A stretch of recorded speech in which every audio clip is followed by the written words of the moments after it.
I've lived in apartments for over 20 years. Here are the hacks that I've learned that can make your apartment ADHD friendly. The first thing that you should do is to get a Lazy Susan. It does two important things for ADHD.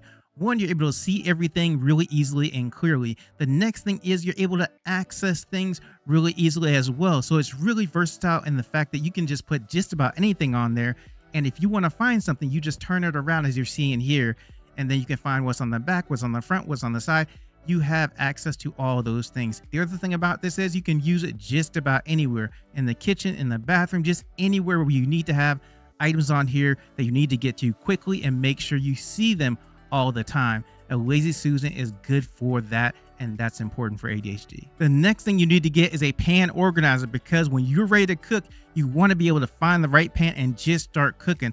A lot of times what happens is you have bigger pans and you have smaller pans stacked on top of those bigger pans, and now you're having to lift up pans to find the right pan or access the right pan and then get that pan, and then once you get it, you then start cooking. That can be a frustrating process, especially if you have ADHD. You just like, hey, I want to cook, I want to get started right away. So this thing I have on the screen right now is able to have it so that you can organize your pans. You can see them really clearly. You know you're picking up the right one. You can access them really easily, and then you can immediately start cooking. And it's lightweight, it's able to be adjusted, it can go just about anywhere, so it is a really good item to have in your kitchen when you have ADHD. And now here's something you should absolutely have in every apartment. It's called a shelf riser. The reason you want one is that it can be used just about anywhere, but I'm gonna show you how to use it in a kitchen cabinet. Now, why kitchen cabinet? Because in the kitchen cabinet, you generally have a shelf and then a lot of space above it, another shelf, and a lot of space above it that you're not using at all. And the shelf riser makes it so that you can use that space.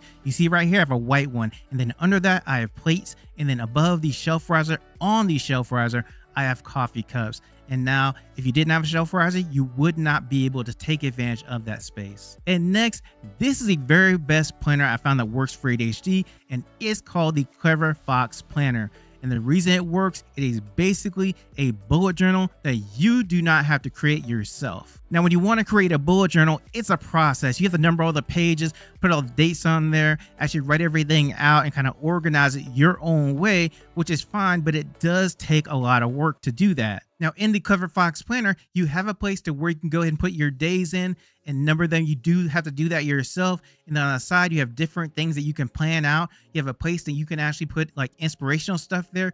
You have a place to where you can have your goals for the day and what you need to work on and everything.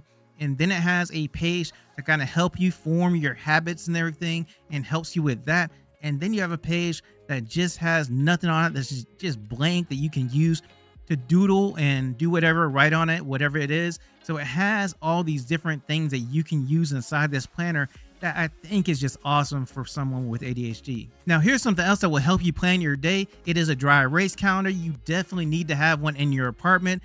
And the reason is because it is one of the great ways to remind you when you have something that you need to do that day.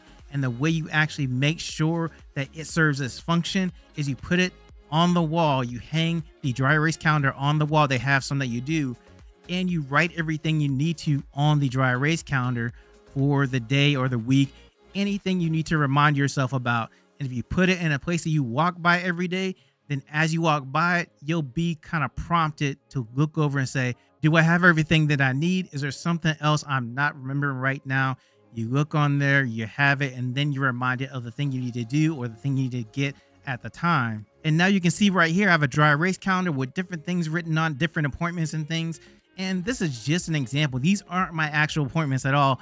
So just so that you know how it works. And this is really good for ADHD, because with ADHD, a lot of times you need reminders, and this is one of the best reminder tools that you can get. And the next thing that you need to get that's really helpful are drawer dividers.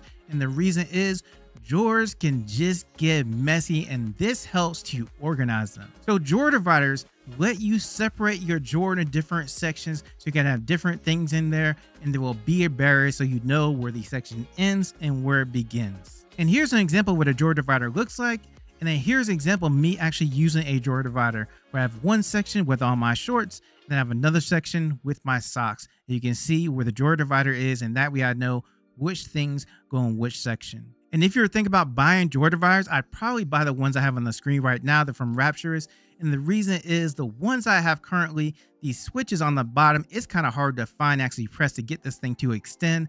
as opposed to these I have on the screen have the switch on the top, and that makes it much easier to find and actually use. Plus it comes in like different colors and materials, and I think they're just a little more sturdy than the ones I have now, so I recommend those over the ones I'm using in the video. And if you do want to buy those drawer dividers, the Amazon link is in the description. And now the next thing you want to do is you want to get small stackable clear bins. And the reason is sometimes you just don't need a large bin, and they're going to be things that are loose, that are smaller, that you need to have organized in some way, and this allows you to do that. So what you do is you go out and get some, put whatever you want to in it, and then just stack it somewhere. And the point is it's clear, so as they're stacked you can still see inside them what it is, and that way you know where that certain thing is that you need to get to that's smaller really easily. And the next thing is have some type of under the bed storage. They do sell under the bed storage containers, but you can use just about anything as long as you can fit it under the bed and you can see what is inside it, because there are going to be things that you do not use all of the time every day. You might just use it as a seasonal thing, like all your summer clothes and winter clothes and summer. You can put them under the bed and store them under there, and that way you're freeing up space in your closet and you're using the space under the bed that you usually do not use at all. And I will leave a link in the description with the under the bed storage container that I recommend, but you just need a container that has enough space that's clear and you can use just about anything, and then slide it under the bed and use it that way as well. Now the next thing you need is some type of shelving. I would suggest floating shelves, but generally apartments don't like you installing shelves on the wall of your apartment. So that leaves your options as bookshelves or ladder shelves, something to take advantage of that wall space you're not using. Now if you're going to get a ladder shelf, make sure it's at least 4 tiers, that way you can take advantage of a lot of wall space that you're not using right now. Now here is one that I like from a company called Phoenix's, and the thing I like about it is the frame is metal and there's a lot of space on each shelf. If you want to get this one, the Amazon link is in the description of this video. Now something else to get is a ladder. I'm not talking about a regular ladder. I'm talking about a ladder that you put into your bathroom and you lean it up against the wall, and that ladder is used to actually hang stuff on, so you have extra space to hang stuff on, because the one little towel bar in your bathroom is not going to really have enough space to hang up all the stuff you want to hang on it. So this gives you extra space to hang extra towels, extra washcloths, whatever you need, and it's just a very easy thing to actually get and then put up against the wall, and it just helps you so much to have more space for things in your bathroom. And this next thing is just very versatile, and you need probably one or even more, and it is baskets. And the reason you want baskets in your home is because 1, it's easy to see what's inside a basket. 2, you can put whatever you want to inside a basket and it looks just neater inside the basket. Put towels, put washcloths, put whatever you want to, silverware in a basket. It just looks like it's more organized when it's in a basket. And the other thing is really easy to go into a basket and retrieve whatever you want to out of the basket, or put whatever you want to inside the basket really easily. They come in a variety of colors and materials and sizes and shapes, and it's just like you can just put them just about anywhere that you want to, because you have such a variety, and it is one of the easiest things to actually get and use that can be invaluable when you have an apartment and you have ADHD. Now, this is only one small part of how to make your environment ADHD friendly. I do have another video that goes over how to make your home ADHD friendly in different rooms in the home ADHD friendly as well. It actually has 5 different videos in that video with all sorts of different hacks. You can actually go ahead and click on that video right now to find out what those hacks are.